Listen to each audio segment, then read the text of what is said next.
What's going on? It's a special day. Today I'm going to show you exactly how I get these 2 Comma Club awards. Join me on the whiteboard. I spun too much.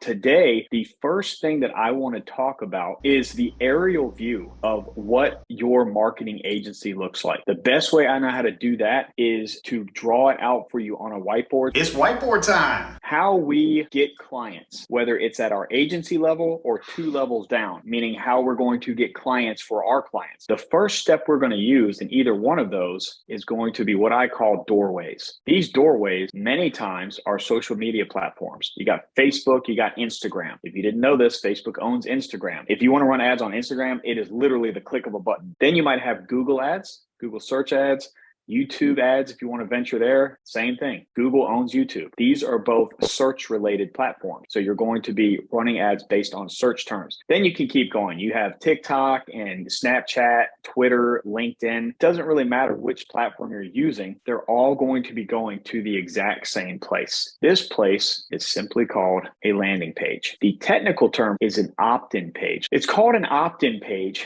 because people, whether it's your potential clients or once you have a client, their potential clients. Let's say you have a dentist as a client. The offer at the agency level might be, I can help you with filling your office with new patients. The offer may be book a discovery call with me. 2 levels down, when you're doing an offer for your dentist, it might be a free consultation, a free teeth cleaning. When people opt in, they're going to be giving at the bare minimum, their name, email, and phone number, and then they're going to click this button. This right here constitutes as a lead. Your offer is either selling leads to your potential clients or you're selling booked appointments. Either way, you got to have them become a lead by opting in on this simple form. Some of you have forms and surveys. The whole goal is to get them to give you information so that they can take you up on this offer. But this is not the end all be all. If this is all that would happen, it's not that big of a deal. What we do is threefold. So there's a magic that happens when they click this button after filling out their information. 3 things happen simultaneously. Number 1, the person who fills out that form goes to the thank you page. Technical term is the confirmation page.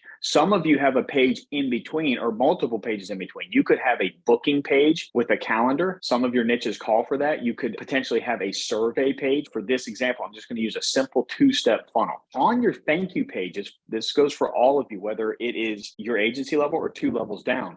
You should typically have a picture of you. If it's 2 levels down, it'll be a picture of the doctor, their staff, the roofing team doing some action shots on a roof, whatever your niche is. Obviously, I can't hit all niches every single time I share an example. Just know that these should be pictures here. Then you can have things like hours of operation, the business address, if it is 2 levels down. You can have lots of things here. You can have testimonials too. That's great to put on a thank you page. It gives people the warm and fuzzies after they have reluctantly, most times, given their personal information on an opt-in page. When you take them to the thank you page and you show them testimonials of other people who have also taken this doctor or this roofing company up on that offer, like, okay, I didn't make a mistake giving my information. Other people are actually doing this. So that's good. It makes me feel good. The most important thing on a thank you page is, what is this lead's next steps? Just the fact that somebody fills in their name, email, phone number does not put money in your client's pocket. That's just the first step they need to do. You want people to actually take your client up on their offer so money changes hands and they're happy with your services and they keep you as a marketer. The next step, a lot of times, depending on the niche, is, hey, call us to schedule an appointment.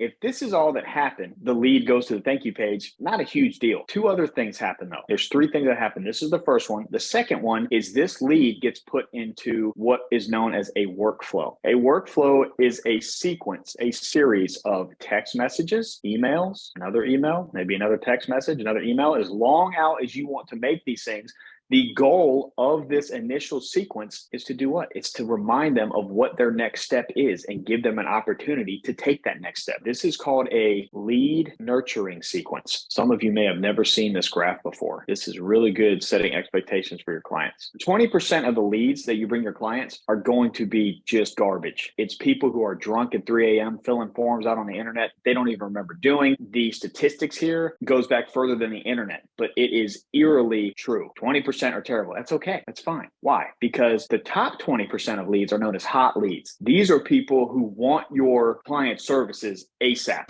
And when I see something that I like, I got it. I love it.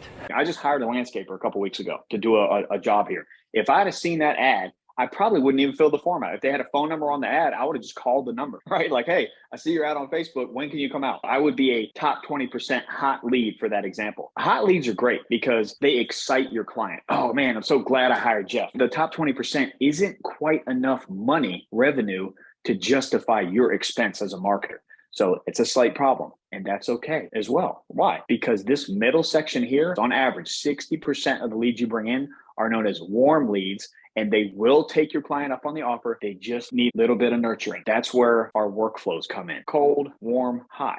You could have a warm lead. If nobody reaches out to this lead, they're going to go to cold and then they're going to drop off the face of the earth, right? You're not ever going to get them to come in. So it's vital that your sequences reach out quickly and also your clients reach out if possible. Now, some of your clients are like, hey, listen, I'm paying you to do marketing. You make sure that these leads come in. That's, again, what this workflow is for. The third and final thing that happens when somebody clicks on this button is this new lead is going into a CRM. This is a pipeline. All of these guys here, these columns are called stages of the pipeline. This is taking these leads and putting them into different stages of this pipeline depending on where they are in your funnel. So the first stage is typically called new lead. This person over here that filled out their name, email, phone number, they get taken to the thank you page, they get put into this email and text sequence, and they get sent in the first stage of the pipeline, which is new lead. Now, the new lead sequence is this one here, and it's always going to remind them what the next step is. This new lead will automatically move into this stage of the pipeline.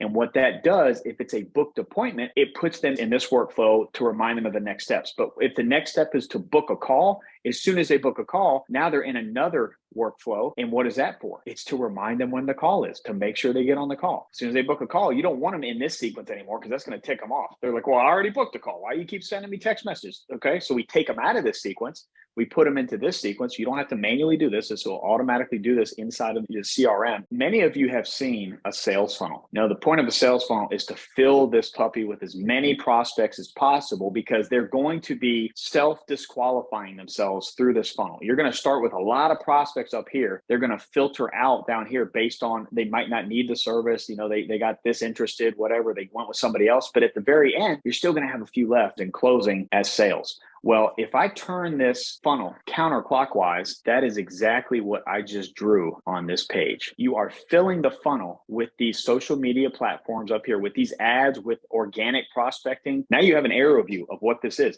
And here's the cool part. This is it, y'all. There's no more. This is our entire business. Now, if somebody came in now to this call and you look at this, you're like, Evan, why'd you let a 5-year-old draw on your whiteboard? But those of you that were here the whole time, hopefully you see exactly what I just drew out and you're with me, you're tracking. Oh man. Oh, that. Nope. Ugh.